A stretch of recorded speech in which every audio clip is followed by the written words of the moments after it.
Như trường hợp của nhiều triết gia thời cổ đại, Socrates sống một cuộc sống thanh đạm. Ông ta có ít tài sản và thậm chí còn từ chối đi giày. Tuy nhiên, ông ấy thích đi chợ và thường xuyên đến đó, chỉ đi dạo xung quanh và xem đồ đạc. Vì vậy, một người bạn đã hỏi ông ấy tại sao ông ấy lại đến thăm chợ thường xuyên như vậy. Socrates đã trả lời, tôi thích đến đó để ngắm nhìn tất cả. Những thứ tôi hoàn toàn hạnh phúc khi không có. Khi nghĩ đến việc di chuyển nhẹ nhàng, chúng ta nghĩ đến đi du lịch mà không mang theo nhiều hành lý. Chúng ta tưởng tượng mình đang đi du lịch mà không mang theo nhiều đồ đạc nặng nề, chỉ mang theo những đồ đạc cần thiết để đồ đạc không đè nặng lên chúng ta. Sự nhẹ nhàng này nhìn chung khiến việc đi lại trở nên thú vị. Chúng ta có thể di chuyển nhanh hơn, tự do hơn và linh hoạt hơn. Những người đóng gói hành lý theo phong cách tối giản di chuyển dễ dàng hơn qua những nơi đông người và có thể tiết kiệm phí hành lý. Ngoài ra, nếu bạn mang theo ít đồ hơn, bạn sẽ có ít thứ phải lo lắng hơn. Vì vậy, thừa nhận những lợi ích này, ánh sáng di chuyển như một phép ẩn dụ cho lĩnh vực rộng hơn thì sao? Thế còn du lịch nhẹ nhàng như một cách sống thì sao? Nhìn từ góc độ đó, du lịch nhẹ nhàng sẽ đòi hỏi điều gì? Có phải vấn đề là có ít tài sản như Socrates? Có lẽ đi bộ xung quanh mà không có giày? Hay sự nhẹ nhàng này đến từ những khía cạnh khác của sự tồn tại? Video này khám phá nghệ thuật du lịch nhẹ nhàng trong cuộc sống.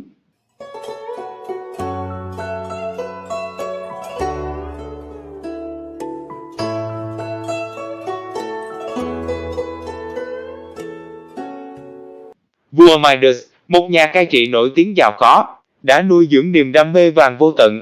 Nỗi ám ảnh của ông sâu sắc đến mức khi thần Dionysus ban cho ông một điều ước, nhà vua đã chọn khả năng biến mọi thứ ông chạm vào thành vàng.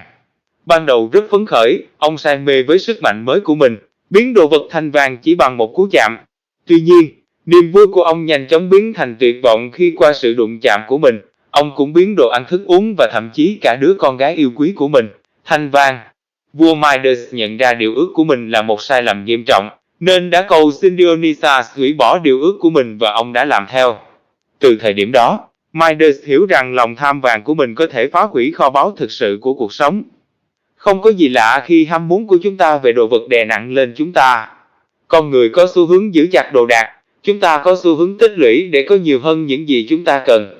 Xu hướng này có thể xuất phát từ mong muốn tự bảo vệ bẩm sinh. Chúng ta mong muốn sở hữu một ngôi nhà, vì những ngôi nhà mang lại cho chúng ta sự bảo vệ. Vì vậy, việc sở hữu một ngôi nhà mang lại cho chúng ta cảm giác ổn định. Về mặt đó, chúng ta chất đầy thức ăn vào tủ đựng thức ăn, tủ đông và tủ lạnh. Điều này giúp giảm nguy cơ chết đói trong tương lai, và chúng ta không phải mua thức ăn mỗi khi đói. Và sau đó, có những người tích trữ đưa nhu cầu tự bảo tồn này lên một tầm cao mới bằng cách giữ vô số thứ vô dụng. Họ quá gắn bó với những của cải vật chất này, đến nỗi họ không thể tự mình vứt bỏ chúng. Chúng ta cũng có những người giàu có không chỉ mua nhà, họ mua biệt thự có hồ bơi, 4 phòng tắm, 10 phòng ngủ, vân vân. Họ không chỉ mua ô tô, họ sở hữu cả một bộ sưu tập, trong đó có một vài siêu xe. Hành vi mua như vậy vượt xa sự tự bảo vệ. Nó giống như lòng tham vàng của vua Midas. Sở hữu nhiều thứ có thể rất thuận tiện. Chúng ta không cần phải ra khỏi nhà để bơi khi đã có hồ bơi. Khi tủ đông của chúng ta chứa đầy thực phẩm, chúng ta có thể cầm cự được một thời gian trước khi đi siêu thị lần nữa. Vì vậy, không phải việc sở hữu nhiều thứ là không hữu ích. Theo quan sát của tôi, việc sở hữu quá nhiều chỉ khiến con người bị suy sụp, dưới hình thức này hay hình thức khác. Việc gánh vác gánh nặng trở nên giàu có và sở hữu một biệt thự đồ sộ, với nhiều đồ đạc đắt tiền. Đầu tiên, bạn phải dựa vào các biện pháp an ninh vì bạn là mục tiêu của bọn tội phạm. Sau đó, bạn cần phải duy trì vị trí đó. Ai đó phải tưới cây, cắt cỏ, hút bụi 10 phòng ngủ, lau 5 phòng tắm và hồ bơi. Bạn cũng sẽ phải giữ nơi này ấm áp, hoặc mát mẻ, tùy thuộc vào nơi bạn ở. Vì vậy, bạn sẽ cần rất nhiều tiền để duy trì căn biệt thự vốn đã đắt đỏ này. Ví dụ này là một sự cường điệu, nhưng nguyên tắc tương tự cũng xảy ra khi một cặp vợ chồng mua một căn nhà mà họ hầu như không đủ khả năng chi trả, nghĩa là họ dựa vào hai nguồn thu nhập để trả tiền thế chấp và các chi phí khác. Đúng, họ có ngôi nhà mơ ước, nhưng họ đã đánh đổi nó vì bị mắc kẹt ngay tại căn nhà của mình. Khoản thế chấp này là một cối xay quanh cổ họ. Nó cướp đi sự linh hoạt và tự do. Về cơ bản, họ đã trở thành tù nhân của nghĩa vụ tài chính. Nhà triết học Hy Lạp cổ đại Epicurus đã nói như sau: không có niềm vui nào tự nó là xấu, nhưng những thứ tạo ra những niềm vui, nhất định lại gây ra những khó chịu lớn hơn nhiều lần so với chính những niềm vui đó. Kết thúc trích dẫn. Trải nghiệm quá tải khiến tôi nhớ đến trò chơi điện tử Skyrim mà tôi đã đắm mình vào mùa đông năm 2011. Trong trò chơi, bạn có thể thu thập đủ loại vật phẩm, áo giáp, kiếm, thảo mộc, nephomite, vân vân. Bạn càng thu thập, bạn di chuyển càng chậm. Và khi bạn mang quá nhiều, bạn thậm chí không thể di chuyển. Tôi nghĩ đây là một phép ẩn dụ cho cuộc sống nói chung. Bạn càng sở hữu nhiều, những thứ này càng đè nặng lên bạn. Bạn sẽ có nhiều việc phải quan tâm hơn, phải bảo vệ nhiều hơn thì sẽ có nhiều trách nhiệm hơn. Có nhiều thứ đang bị đe dọa và nhiều thứ để mất hơn, nên bạn cũng có thể cảm thấy lo lắng hơn vì điều đó. Những thứ bạn có được để mang lại lợi ích cho bạn bắt đầu thống trị cuộc sống của bạn, vì tất cả chúng đều đòi hỏi bạn phải chú ý một phần. Như Tyler Durden đã nói, những thứ bạn sở hữu cuối cùng sẽ sở hữu bạn. Chỉ sau khi bạn mất tất cả, bạn mới có thể tự do làm bất cứ điều gì. Tài sản của bạn đã trở thành gánh nặng. Và không chỉ tài sản mới có thể trở thành gánh nặng, suy nghĩ cũng có thể làm được điều đó. Hầu hết lý do khiến chúng ta không tiến lên trong cuộc sống là vì chúng ta không chịu buông bỏ những thứ đang kìm hãm chúng ta. Tất cả những gánh nặng tâm lý và vật chất mà chúng ta mang theo khiến cuộc sống trở nên nặng nề, và chúng ta bước qua nó như những con la thô hàng. Thật nhẹ nhõm biết bao nếu chúng ta có thể trút bỏ những gánh nặng này khỏi vai mình. Cuộc sống sẽ nhẹ nhàng hơn bao nhiêu nếu chúng ta có thể buông bỏ mọi thứ dễ dàng hơn một chút. Sự nặng nề trong lĩnh vực vật chất là một chuyện, sự nặng nề trong lĩnh vực tâm lý lại là chuyện khác. Khi tâm lý nặng nề, chúng ta trải qua những suy nghĩ lặp đi lặp lại này, chẳng hạn như lo lắng về tương lai và ngẫm nghĩ về quá khứ, ký ức về tổn thương và những cảm xúc tiêu cực bắt nguồn từ đó. Trong suốt lịch sử, nhân loại đã phát minh ra nhiều hệ thống triết học giúp chúng ta giảm bớt sự nặng nề này, có thể nói như chủ nghĩa khắc kỷ, chủ nghĩa hoài nghi và Phật giáo. Cốt lõi của những hệ thống này nằm ở khả năng loại bỏ những suy nghĩ cụ thể, bằng cách suy nghĩ hợp lý và loại bỏ những suy nghĩ phi lý, hoặc bằng cách xoa dịu tâm trí thông qua thiền định. Ngoài ra, trong thực hành Cơ đốc giáo, có nghi thức thú nhận tội lỗi của một người. Đây là một cách để gột rửa bản thân khỏi gánh nặng mang chúng đi khắp nơi. Trong chủ nghĩa khắc kỷ, nó không chỉ nói về những ký ức tồi tệ hay những lo lắng về tương lai, nó cũng nói về sự nặng nề của ham muốn và sân hận. Chúng ta có thể tự mình trải nghiệm sự nặng nề này. Mong muốn một cái gì đó đi kèm với một cường độ nhất định. Điều này cũng đúng đối với sân hận, về cơ bản nó giống như ham muốn nhưng hướng đến việc không có hoặc gặp phải điều gì đó. Mong muốn một cái gì đó nghĩa là bạn đang thiếu một cái gì đó. Đó là một cảm giác bất mãn, một ý tưởng chiếm giữ tâm trí chúng ta và khiến chúng ta bồn chồn. Những ham muốn mạnh mẽ có thể làm chúng ta kiệt sức. Và khi những ham muốn này không được thỏa mãn, những cảm xúc nảy sinh từ đó sẽ trở nên nặng nề. Tôi không cảm thấy nhẹ nhàng khi thường xuyên ở trong trạng thái muốn và không hài lòng.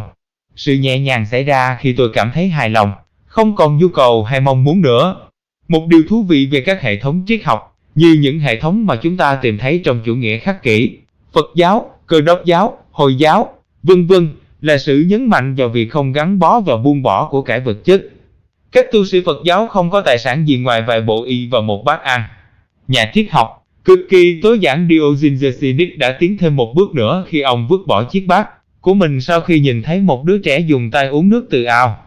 Ngoài ra, có những Kitô hữu quyết định đơn giản hóa cuộc sống của mình, từ bỏ của cải vật chất và tập trung vào việc chiêm niệm và cầu nguyện. Một số thậm chí còn đi và sống một cuộc sống tu viện vốn mang tính tối giản.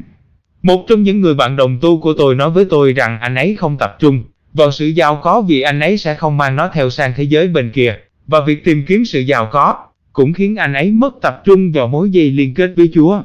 Nhà triết học khắc kỷ Epictetus khuyên các học trò của mình không nên gắn bó với những thứ nằm ngoài tầm kiểm soát của họ, chẳng hạn như của cải vật chất, bởi vì khi làm như vậy, họ trao cho chúng sức mạnh để tác động đến trạng thái tinh thần của họ.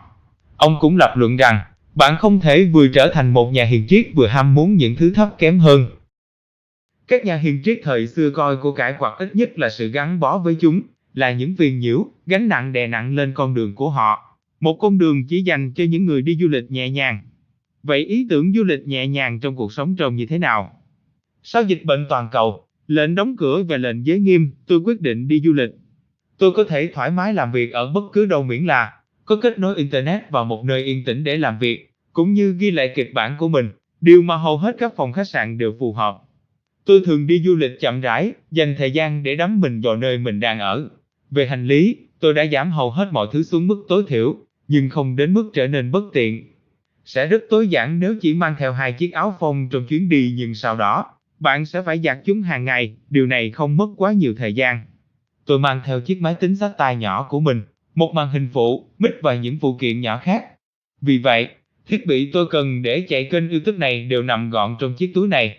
Tôi nghĩ đến nó thì khá tuyệt vời. Gọi tôi là điên, nhưng tôi coi những chuyến đi của mình như một phép ẩn dụ cho việc du lịch nhẹ nhàng trong cuộc đời. Tôi chỉ cần chiếc vali màu vàng này và một chiếc túi thể thao màu đen để đi làm và sinh hoạt. Đôi khi tôi đang ở trong phòng khách sạn để xem đồ đạc của mình, tôi ngạc nhiên vì có quá ít thứ tôi cần để hoạt động. Và bạn có thể đoán được cảm giác nhẹ nhàng. Có lẽ đó là lý do tại sao tôi thích đi du lịch đến vậy. Đó là một trải nghiệm khó quên, đầy cảm hứng, thường xuyên dịch chuyển mà đối với tôi, ít nhất, nó đòi hỏi của cải vật chất tối thiểu. Ý tưởng đơn thuần là khi tôi chuyển từ nơi này sang nơi khác, tất cả những gì tôi mang theo là chiếc vali màu vàng và chiếc túi màu đen mang lại cho tôi cảm giác tự do, và không bị ràng buộc như thể không có gì vật chất trói buộc tôi xuống đất. Khi tôi cùng hành lý về phía quầy làm thủ tục ở sân bay, dường như cả cuộc đời tôi chỉ có chính tôi và những gì trong tay. Điều này thực ra không đúng vì tôi cũng có đồ đạc ở nhà. Ngoài ra, tôi còn phụ thuộc vào về nhà để kiểm tra thư của tôi và những việc tương tự. Tuy nhiên, đó luôn là một trải nghiệm thú vị. Nó cũng khiến tôi nhớ đến việc chơi Skyrim như một yêu tinh rừng, mà tôi đã huấn luyện để sử dụng áo giáp và vũ khí hạng nhẹ. Yêu tinh rừng là những sinh vật nhỏ, nhẹ với khả năng lén lút, chẳng hạn như lén lút, do thám và trộm cắp. Chúng có tốc độ nhanh và độ nhẹ giúp tăng thêm sự tự do cho trải nghiệm chơi game. Du lịch nhẹ nhàng giúp bạn nhanh nhẹn. Sự nhanh nhẹn làm cho một người linh hoạt. Ví dụ, khi đi du lịch, nếu tôi không thích một nơi nào đó, tôi chỉ xách vali và đi nơi khác. Thời gian của tôi quý giá để dành ở những nơi tôi không thích. Tôi cũng đánh giá cao sự nhanh nhẹn như vậy trong cuộc sống nói chung. Hãy tưởng tượng tất cả tài sản, thế chấp cũng như các trách nhiệm và nghĩa vụ khác đang trói buộc bạn vào lòng đất đến nỗi bạn không thể di chuyển bất cứ khi nào bạn muốn lái cuộc sống của mình sang một hướng khác. Nó có nghĩa là bạn đang bị mắc kẹt. Nó có nghĩa là bất cứ thứ gì bạn đang nắm giữ đều đè nặng lên bạn. Nhưng ngoài việc không bị đè nặng bởi hoàn cảnh bên ngoài, tôi nghĩ cách tối ưu để du hành nhẹ nhàng trong cuộc đời là trở thành vô tri. Đó là không bị vướng bận bởi tất cả những lo lắng về tương lai, những ký ức tồi tệ về quá khứ. Quá khứ, nhiều ham muốn và ác cảm, tất cả những ý tưởng này trôi nổi trong tâm trí chúng ta. Khi tâm sáng thì thân cũng sáng. Không quan trọng bạn sống tối giản đến mức nào, hay tất cả tài sản của bạn có nhét vừa trong vali, hay không, nếu tâm trí bạn nặng nề, việc đi lại nhẹ nhàng sẽ trở thành một nhiệm vụ nặng nề. Nếu các bạn thấy video này bổ ích, hãy cho một lượt thích và đăng ký để ủng hộ kênh. Cảm ơn các bạn vì đã xem.